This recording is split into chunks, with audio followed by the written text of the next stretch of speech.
Hello friends, स्वागत है आप सभी का हमारे इस यूट्यूब चैनल मेजर टारगेट पर। तो दोस्तों आज हम लोग लेके आए क्लास 10 के रसायन शास्त्र में हम लोग केमिस्ट्री के काफ़ी महत्वपूर्ण 30 वस्तुनिष्ठ ऑब्जर्व प्रश्न को सिलेक्ट किए हैं। और ये जो 30 ऑब्जर्व प्रश्न है ना आपका NCERT के न्यू पैटर्न पर आधारित है। तो दोस्तों अगर आप भी इस बार मैट्रिक परीक्षा देने वाले हैं ना तो ये 30 प्रश्न को अगर आप शुरू से लेकर आखिरी तक कंसंट्रेट होकर एक एक क्वेश्चन को अच्छी तरह से याद कर लेते हैं ना तो आपके फाइनल मैट्रिक बोर्ड परीक्षा में ये सारे प्रश्न आपके मैट्रिक बोर्ड परीक्षा में देखने को मिलेगा। तो दोस्तों और ये जो 30 ऑब्जर्व प्रश्न है ना ये प्रश्न आपके परीक्षा में हर साल पूछे जाते हैं। अगर आप चैनल पर नए हैं ना तो प्लीज चैनल को सब्सक्राइब करके बेल आइकन को प्रेस करके ऑल पर जरूर सेलेक्ट कर लीजिएगा और दोस्तों वीडियो को लाइक जरूर कर दीजिएगा। तो आइए देखते हैं यहाँ पे आज का फर्स्ट प्रश्न।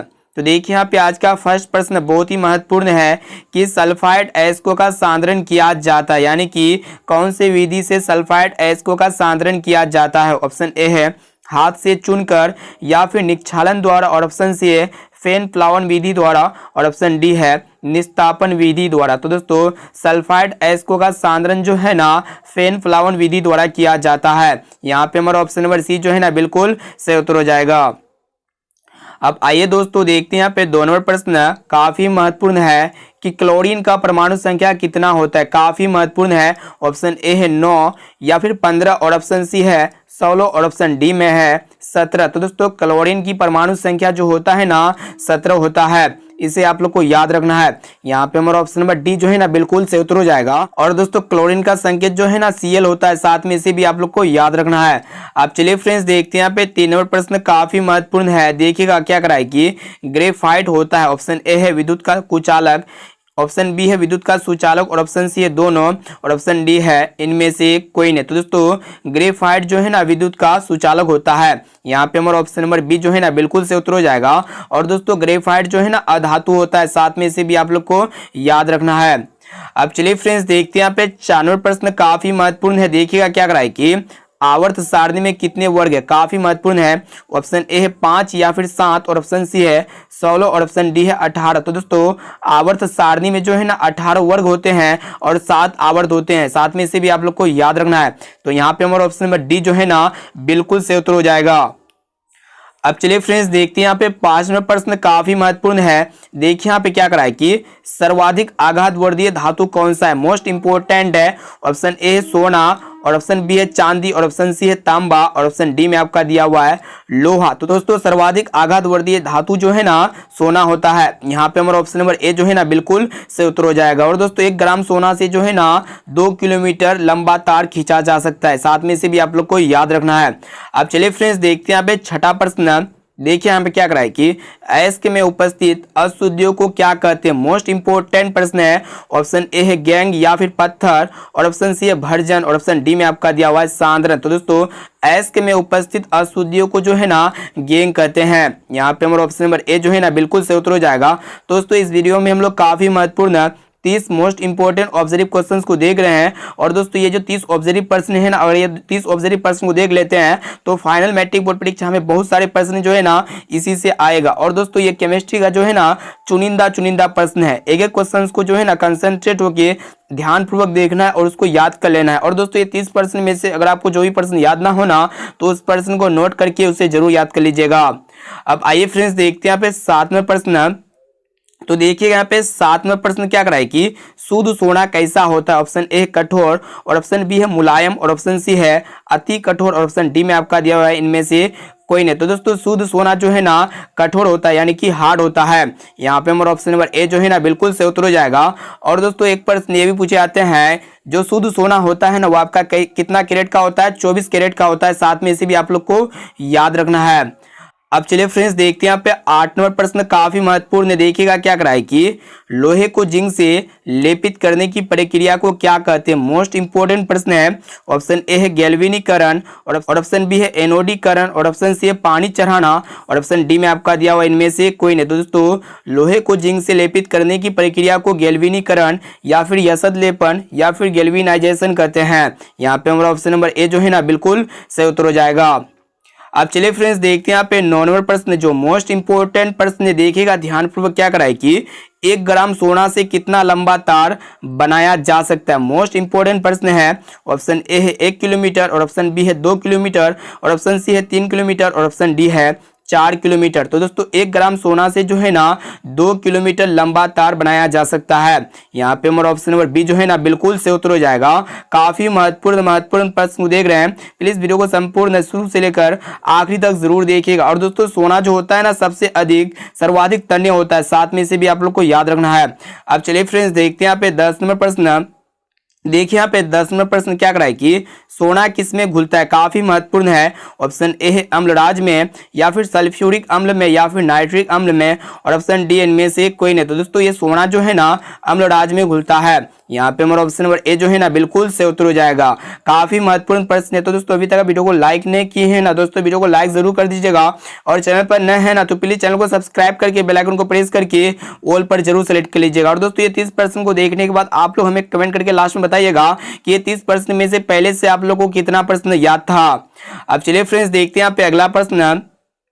तो देखिए यहाँ पे 11 नंबर प्रश्न क्या कराए कि आधुनिक आवर्त सारणी में तत्वों को किस आधार पर रखा गया है। मोस्ट इंपोर्टेंट प्रश्न है। ऑप्शन ए है परमाणु आयतन, या फिर परमाणु घनत्व, और ऑप्शन सी है परमाणु द्रव्यमान, और ऑप्शन डी में आपका दिया हुआ है परमाणु संख्या। तो दोस्तों आधुनिक आवर्त सारणी में तत्वों को जो है ना परमाणु संख्या के आधार पर रखा गया है। यहाँ पे हमारा ऑप्शन नंबर डी जो है ना बिल्कुल से उत्तर हो जाएगा।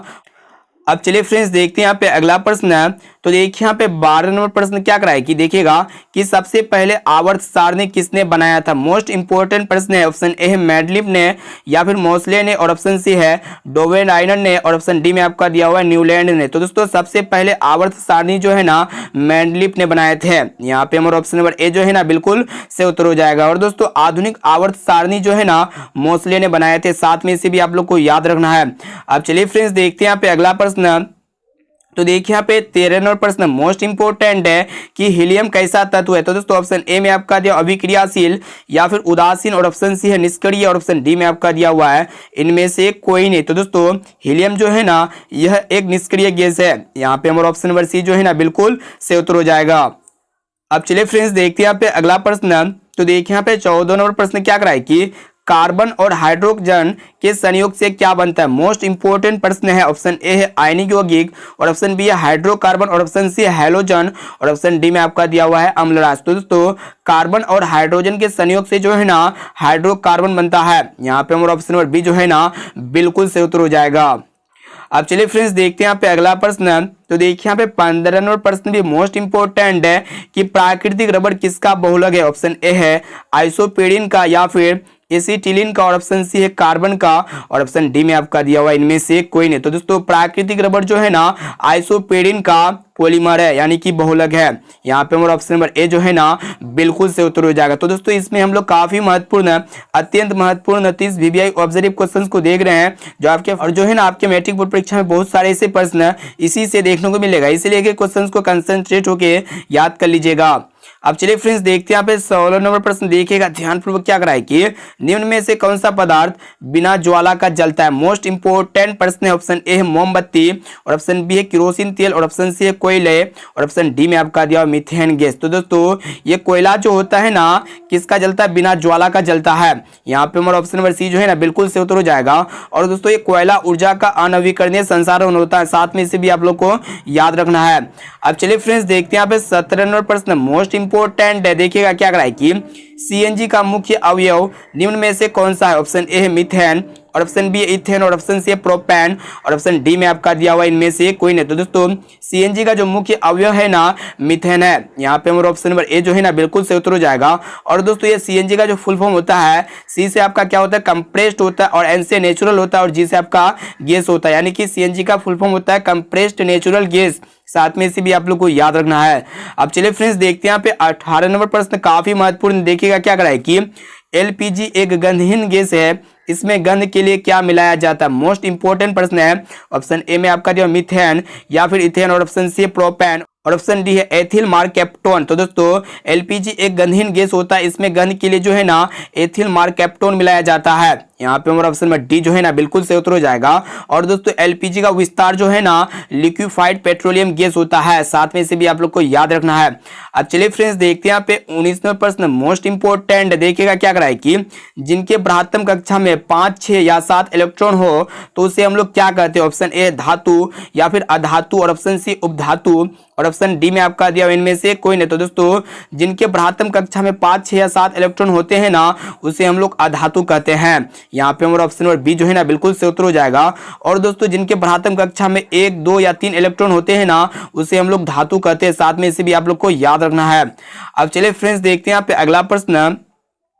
तो देखिए यहाँ पे 20वां प्रश्न मोस्ट इंपोर्टेंट क्या करा है कि जिससे विद्युत धारा प्रवाहित होती है उसे क्या कहते हैं। मोस्ट इंपोर्टेंट प्रश्न ऑप्शन ए है चालक और ऑप्शन बी है कुचालक और ऑप्शन सी में आपका दिया दोनों और ऑप्शन डी में आपका दिया हुआ इनमें से कोई नहीं। तो दोस्तों जिससे इलेक्ट्रिक करंट आसानी से प्रभावित होता है ना तो उसे हम लोग चालक या कंडक्टर कहते हैं। यहाँ पे हमारा ऑप्शन नंबर ए जो है ना बिल्कुल सही उत्तर हो जाएगा। और दोस्तों जिससे विद्युत धारा प्रभावित नहीं होता है तो उसे हम लोग कुचालक कहते हैं, साथ में इसे भी आप लोग को याद रखना है। अब चलिए फ्रेंड्स देखते हैं यहाँ पे। तो दोस्तों अभी तक वीडियो को लाइक नहीं किए हैं ना दोस्तों वीडियो को लाइक जरूर कर दीजिएगा और चैनल पर नए हैं ना तो प्लीज चैनल को सब्सक्राइब करके बेल आइकन को प्रेस करके ऑल पर जरूर सेलेक्ट कर लीजिएगा, क्योंकि ये केमिस्ट्री का अत्यंत काफी महत्वपूर्ण मोस्ट इंपोर्टेंट प्रश्न को सिलेक्ट किए हैं जो आपके फाइनल मैट्रिक बोर्ड परीक्षा में बहुत सारे प्रश्न जो है ना इसी से रहेगा, इसीलिए क्वेश्चन को कंसंट्रेट होके याद कर लेना है। तो देखिए यहाँ पे 21 नंबर प्रश्न क्या कराए कि जिसमें धातु और अधातु दोनों का गुण पाए जाते हैं उसे क्या कहते हैं। बहुत इंपॉर्टेंट प्रश्न है। ऑप्शन ए धातु और ऑप्शन बी अधातु और ऑप्शन सी है उपधातु और ऑप्शन डी में आपका दिया हुआ है इनमें से कोई नहीं। तो दोस्तों जिसमें धातु और अधातु दोनों का गुण पाया जाता है ना उसे हम लोग उपधातु कहते हैं, यानी कि यहाँ पे हमारा ऑप्शन नंबर सी जो है ना बिल्कुल सही उत्तर हो जाएगा। अब आइए फ्रेंड्स देखते हैं यहाँ पे 22 नंबर प्रश्न मोस्ट इंपोर्टेंट है। देखिएगा कि लाल चींटी में कौन सा अम्ल पाया जाता है। मोस्ट इंपोर्टेंट प्रश्न है। ऑप्शन ए फॉर्मिक अम्ल और ऑप्शन बी है सिट्रिक अम्ल और ऑप्शन सी है मौलिक अम्ल और ऑप्शन डी में आपका दिया हुआ टार्ट्रिक अम्ल। तो दोस्तों लाल चींटी के डंक या लाल चींटी में जो है ना फॉर्मिक अम्ल पाया जाता है, यानी कि यहाँ पे हमारा ऑप्शन नंबर ए जो है ना बिल्कुल सही उत्तर हो जाएगा। और दोस्तों ये सिट्रिक अम्ल जो है ना किस में पाया जाता है, नींबू संतरा में पाया जाता है और सेब में जो है ना मैलिक अम्ल पाया जाता है और दोस्तों टार्ट्रिक अम्ल जो है ना इमली में पाया जाता है, साथ में इसे भी आप लोग को याद रखना है। अब चलिए फ्रेंड्स देखते हैं यहाँ पे अगला प्रश्न मोस्ट इंपोर्टेंट है। तो देखिए यहाँ पे ध्यानपूर्वक क्या कराए कि हमारे शरीर का पीएच मान कितना होता है। काफी महत्वपूर्ण प्रश्न है। ऑप्शन ए 7 से 7.8 के बीच या फिर और ऑप्शन बी है 8 से 8.4 के बीच और ऑप्शन सी है 9 से 9.9 के बीच और ऑप्शन डी है 7.4 से अधिक। तो दोस्तों हमारे शरीर का जो पीएच मान होता है ना 7 से 7.8 के बीच होता है। यहाँ पे हमारा ऑप्शन नंबर ए जो है ना बिल्कुल सही उत्तर हो जाएगा। अब चलिए फ्रेंड्स देखते हैं यहाँ पे 24वां प्रश्न मोस्ट इंपोर्टेंट है। क्या करा है कि सिल्वर क्लोराइड का रंग कैसा होता है। मोस्ट इंपोर्टेंट प्रश्न है, यानी कि AgCl का जो है ना कलर किस कलर का होता है। ऑप्शन ए सफेद या फिर पीला और ऑप्शन सी है हरा और ऑप्शन डी में आपका दिया हुआ नीला। तो दोस्तों सिल्वर क्लोराइड यानी कि AgCl का जो कलर होता है ना श्वेत कलर का होता है। यहाँ पे हमारा ऑप्शन नंबर ए जो है ना बिल्कुल सही उत्तर हो जाएगा। अब चलिए फ्रेंड्स देखते हैं यहाँ पे 25 नंबर प्रश्न मोस्ट इंपोर्टेंट है। तो देखिए यहाँ पे 25 नंबर प्रश्न क्या कराए कि CaOCl2 का प्रचलित नाम क्या है। काफी महत्वपूर्ण है, यानी कि कैल्शियम ऑक्सीक्लोराइड का जो है ना प्रचलित नाम क्या होता है। ऑप्शन ए है सोडा या फिर विरंजक चूर्ण और ऑप्शन सी है नमक और ऑप्शन डी में आपका दिया हुआ बेकिंग सोडा। तो दोस्तों CaOCl2 का जो प्रचलित नाम होता है ना विरंजक चूर्ण होता है। यहाँ पे हमारा ऑप्शन नंबर बी जो है ना बिल्कुल सही उत्तर हो जाएगा। और दोस्तों एक प्रश्न ये पूछे जाते हैं कि NaCl का प्रचलित नाम क्या होता है। दोस्तों NaCl का प्रचलित नाम क्या होता है, नमक होता है, साथ में इसे भी आप लोग को याद रखना है, या फिर इसको हम लोग क्या कहते हैं सोडियम क्लोराइड कहते हैं। अब चलिए फ्रेंड्स देखते हैं यहाँ पे अगला प्रश्न। तो देखिए यहाँ पे 26वां प्रश्न मोस्ट इंपोर्टेंट है कि बेंजीन का अणुसूत्र क्या होता है। काफी महत्वपूर्ण है। ऑप्शन ए C2H4 या फिर C5H4 ऑप्शन सी है C6H6 और ऑप्शन डी में आपका दिया हुआ है C3H7। तो दोस्तों बेंजीन का जो अणुसूत्र होता है ना C6H6 होता है। यहाँ पे हमारा ऑप्शन नंबर सी जो है ना बिल्कुल सही उत्तर हो जाएगा। अब चलिए फ्रेंड्स देखते हैं यहाँ पे अगला प्रश्न। तो देखिए यहाँ पे 27 नंबर प्रश्न भी बहुत इंपॉर्टेंट है। क्या कराए कि जल की अस्थायी कठोरता को हटाने के लिए किसका उपयोग किया जाता है। मोस्ट इंपॉर्टेंट प्रश्न है। ऑप्शन ए बेकिंग सोडा और ऑप्शन बी है धोने का सोडा और ऑप्शन सी विरंजक चूर्ण और ऑप्शन डी में आपका दिया हुआ इनमें से कोई नहीं। तो दोस्तों जल की अस्थायी कठोरता को हटाने के लिए जो है ना धोने का सोडा, जिसे हम लोग वॉशिंग सोडा भी कहते हैं, इसका उपयोग किया जाता है। धोने का सोडा का उपयोग किया जाता है। और दोस्तों ये धोने का सोडा का जो रासायनिक नाम होता है ना सोडियम कार्बोनेट होता है। साथ में इसे भी आप लोग को याद रखना है। अब चलिए फ्रेंड्स देखते हैं यहाँ पे 28 नंबर प्रश्न मोस्ट इंपोर्टेंट है। देखिए यहाँ पे क्या कराए कि न्यूट्रॉन पर कौन सा आवेश रहता है, काफी महत्वपूर्ण है। ऑप्शन ए है धन आवेश, और ऑप्शन बी है ऋण आवेश, और ऑप्शन सी है दोनों, और ऑप्शन डी में आपका दिया हुआ है आवेशहीन। तो दोस्तों न्यूट्रॉन पर जो है ना कोई भी आवेश नहीं रहता है, यानी कि यह आवेशहीन होता है। यहाँ पे हमारा ऑप्शन में डी जो है ना बिल्कुल से उत्तर हो जाएगा। और दोस्तों प्रोटॉन पर जो है ना धन आवेश होता है, और इलेक्ट्रॉन पर जो है ना ऋण आवेश होता है। साथ में इसे भी आप लोग को याद रखना है। अब चलिए फ्रेंड्स देखते हैं यहाँ पे अगला प्रश्न। तो देखिए यहाँ पे 29 नंबर प्रश्न में मोस्ट इंपोर्टेंट है कि अम्ल का पीएच मान कितना होता है, काफी महत्वपूर्ण प्रश्न है। ऑप्शन ए 7 से अधिक, और ऑप्शन बी है 7 से कम, और ऑप्शन सी में आपका दिया हुआ 7 के बराबर, और ऑप्शन डी में आपका दिया हुआ 14। तो दोस्तों अम्ल का जो पीएच मान होता है ना 7 से कम होता है। यहाँ पे हमारा ऑप्शन नंबर बी जो है ना बिल्कुल से उत्तर हो जाएगा। अब चलिए फ्रेंड्स देखते हैं यहाँ पे अगला प्रश्न। देखिए यहाँ पे क्या करा है कि निम्न में से कौन एक अधातु है। तो दोस्तों ऑप्शन ए में आपका दिया हुआ कार्बन, और ऑप्शन बी है सोडियम, और ऑप्शन सी है एल्यूमिनियम, और ऑप्शन डी में आपका दिया हुआ है कैल्शियम। तो दोस्तों ये कार्बन जो है ना यह एक प्रकार का अधातु होता है। तो दोस्तों इस वीडियो में हम लोग काफी महत्वपूर्ण मोस्ट वीवीआई 30 ऑब्जर्व प्रश्न को देख चुके हैं। और दोस्तों ये जो 30 ऑब्जर्व प्रश्न है ना आपके फाइनल मैट्रिक बोर्ड परीक्षा के लिए बहुत इंपॉर्टेंट है। बहुत सारे प्रश्न जो है ना इसी से रहेगा, इसी तरह का प्रश्न रहेगा, इससे बाहर आपका एक भी प्रश्न न रहेगा। इसलिए क्वेश्चन को कंसंट्रेट होकर याद कर लेना है। और दोस्तों आप लोग कमेंट करके बताइएगा कि ये 30 प्रश्न में से पहले से आप लोग को कितना प्रश्न याद था।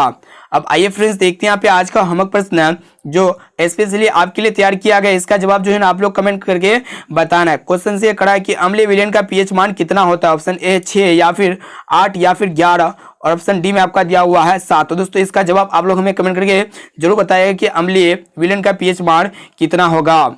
अब आइए फ्रेंड्स देखते हैं यहाँ पे। तो दोस्तों अभी तक आप वीडियो को लाइक नहीं किए हैं ना दोस्तों, वीडियो को लाइक जरूर कर दीजिएगा। और चैनल पर नए हैं ना तो प्लीज चैनल को सब्सक्राइब करके बेल आइकन को प्रेस करके ऑल पर जरूर सेलेक्ट कर लीजिएगा। और दोस्तों इस वीडियो को अपने दोस्तों में जरूर शेयर कीजिए। जितने भी साथी इस बार आपके मैट्रिक बोर्ड परीक्षा देने वाले हैं ना, एक एक साथी को, एक एक फ्रेंड्स को जो है ना इस वीडियो को जरूर शेयर कीजिएगा, ताकि वो भी जो है ना अपने मैट्रिक बोर्ड परीक्षा में अच्छे से अच्छे मार्क्स ला सके। और दोस्तों आप लोग कमेंट करके जरूर बताइएगा कि ये 30% में से पहले से आप लोग को कितना प्रश्न याद था।